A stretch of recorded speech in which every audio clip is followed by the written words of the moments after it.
திமுக தலைவர் கருணாநிதி தமிழ்நாட்டின் பெருமிதம் என்று கவிஞர் வைரமுத்து வாழ்த்து தெரிவித்துள்ளார். தான் தொட்ட துறைகளில் எல்லாம் உச்சத்தை தொட்டவர் கருணாநிதி என்றும் அவர் புகழாரம் சூட்டியுள்ளார். கலைஞர் வாழும் காலத்தில் தமிழர்களின் பெருமிதம் என்று சொல்ல வேண்டும். கலைஞர் போன்ற ஒரு ஆளுமையின் சேர்மானம் என்பது அபூர்வமானது. ஒருவர் ஒரு துறையில் உச்சம் தொடுவது என்பது இயல்பு. ஆனால் கலைஞர் தொட்ட துறைகளிலெல்லாம் உச்சம் தொட்ட பெருமை வாய்ந்தவர்.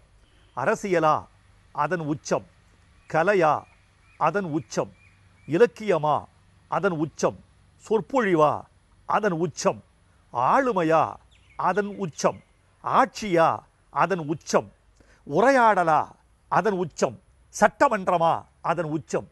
இத்தனை உச்சங்களை தொட்டு 94வது வயதுக்குள் நுழைகிற கலைஞரை இன்னும் பல்லாண்டுகள் வாழ வேண்டும் என்று வாழ்த்தலாமே தவிர 100 ஆண்டுகள் மட்டும் வாழ்க என்று சிக்கனமாக வாழ்த்துவதில் எனக்கு உடன்பாடில்லை.